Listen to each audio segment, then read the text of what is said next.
decomposition reaction. Decomposition reaction is just the reverse.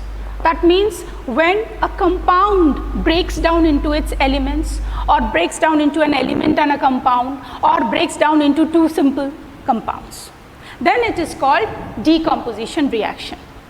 Decomposition reactions also can be categorized just like we said just now of combination. In the same way, we can write that, suppose copper carbonate, CuCO3.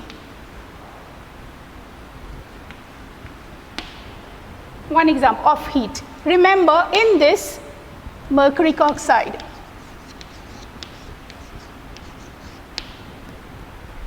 then Cu, or the compound here, what is the key factor? That the reactant is always 1. Means the reactant is breaking down into products. The products can be, products are more than 1, 2 or more than that, but the reactant is always 1. Mercuric oxide on heating is breaking down into mercury and oxygen. So this is O2, so it will be 2, 2. Copper carbonate breaks into copper oxide and carbon dioxide. So here you see it is breaking down into its elements, and here the compound is breaking down into a compound and another compound. Can be compound and an element also. For example, potassium nitrate, KNO3. If you are heating potassium nitrate, then it breaks down into, it turns into a transparent liquid first, and then it breaks in KNO2, potassium nitrite and oxygen. So we see that a compound can be, this is of course not balanced over here, so this we can see that mercuric oxide breaks down into mercury and oxygen. It is called analysis reaction. Copper carbonate breaking down into two compounds. So a compound breaking down into two compounds on heating. Potassium nitrate breaking down into a compound and an element. Here two elements, here compound and an element, and here both are compounds. So all these reactions are taking place on heating. So these are called thermal decomposition. Decomposition reaction, but because it takes place due to heat, it is called thermal decomposition. Remember one more thing, that these do not recombine back. The products do not recombine back to give the reactant. If it recombines back to give the product, the reactant, suppose NH4Cl, this one. NH4Cl on heating gives ammonia and HCl. This is on heating. Again, on cooling, it gives back the product NH4Cl. So under such circumstances, this is called thermal dissociation and not decomposition. Where the products do not recombine on cooling, that is called thermal decomposition, and where the products are recombining on cooling to give the reactant back, then it is termed as thermal dissociation. Understood the difference between decomposition and dissociation? Decomposition, the products do not combine back to form the reactant, but in the thermal dissociation, it is a reversible reaction. On heating, it is decomposing, on cooling, it is again forming the reactant. Now, decomposition reaction, these are all thermal decomposition, and this is dissociation. Can take place in presence of other sources of energy, also can bring out this. For example, suppose silver chloride. Silver chloride, if you leave it outside, means in the light, it breaks down into silver and chlorine. So light is the energy involved over here, and it is called photochemical reaction or photolysis, splitting due to and similarly, like photochemical decomposition, it can be electrochemical decomposition also, where electricity, take water, pass electricity through it. What happens? It breaks down into hydrogen and oxygen. This is called electrolysis. Photochemical decomposition was AgCl. AgCl breaking down into, this is also electricity, this is in presence of light, sorry, presence of light, Ag plus Cl2. So in presence of light, we represent it with the H nu this way. Then water splitting into hydrogen and oxygen with the help of electricity. This has a special name called electrolysis. And so in this way, we see various things can be responsible for the decomposition reaction. Then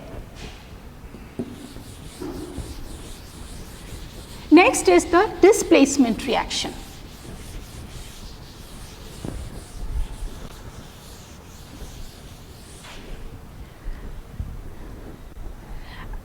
Displacement reaction, this is when two substances react, the higher the metal which or the element which is higher in the reactivity series, that is which is more reactive. The metal which is more reactive or the element which is more reactive displaces the less reactive element. For example, suppose you take H2SO4 and add iron filings to it.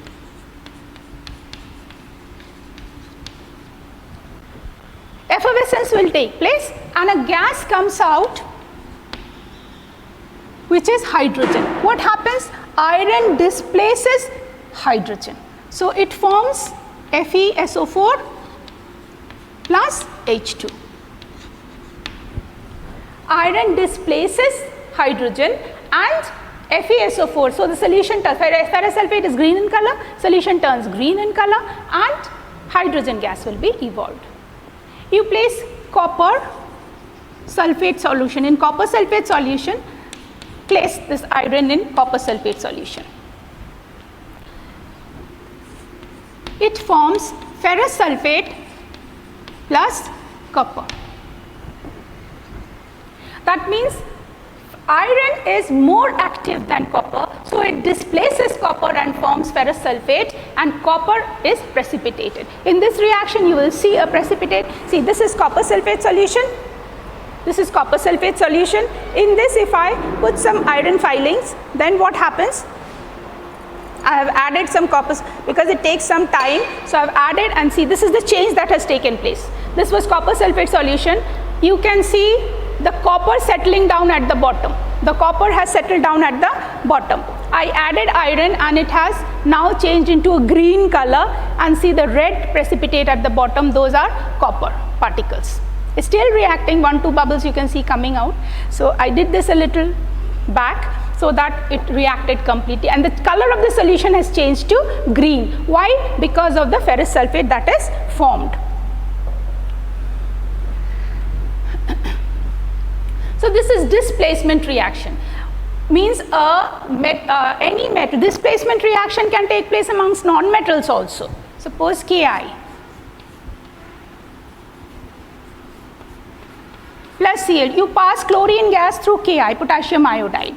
You get KCl plus I2. Means this is transparent as a greenish yellow gas, and what happens? If you pass chlorine through this transparent solution, you see a yellowish brown color developing in the solution. That yellowish brown color is due to iodine, liberation of iodine. So chlorine is displaced. Chlorine is more reactive. It is displacing iodine and forming KCl. Now how do we know that which is more reactive and which is less reactive? So that is a reactivity series for this. The reactivity series is like this. Right here.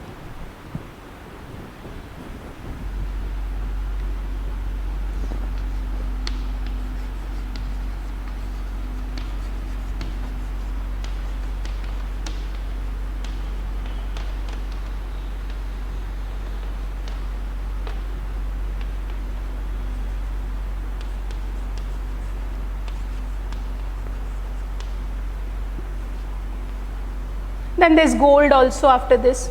So this is the reactivity series of the metal. Now all metals are not there, only the common ones are written over here. Potassium, sodium, calcium. From here the reactivity is decreasing. Potassium is the most reactive, then sodium, then calcium, magnesium. That as you are moving down the reactivity is getting decreased. That is why see Fe plus CuSO4. Fe is above copper, so Fe can displace copper from the copper sulfate solution and it forms ferrous sulfate. This is called displacement reaction. A higher reactive metal can displace a lower reactive. Similarly, in this non-metals also we have fluorine, chlorine, bromine, iodine. See, chlorine is above iodine in the reactivity series. So, chlorine is displacing iodine and forming potassium chloride, and iodine is liberated. Next is double displacement. Only displacement reaction in displacement reaction you will make use of the reactivity series, not in double displacement. Double displacement, what happens? Means exchange of ions take place. Two solutions react and exchange of ions. Remember, both ions are not, only mutual, means if the cations are being exchanged.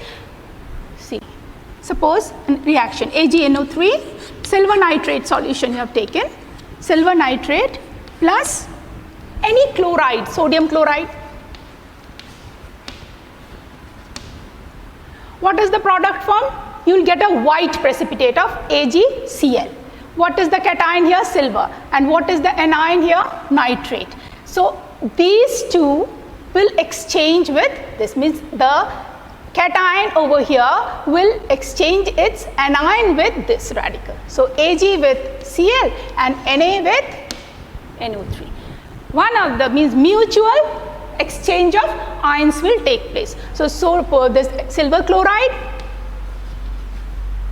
will form a white precipitate and sodium nitrate is soluble, so it will not form any precipitate.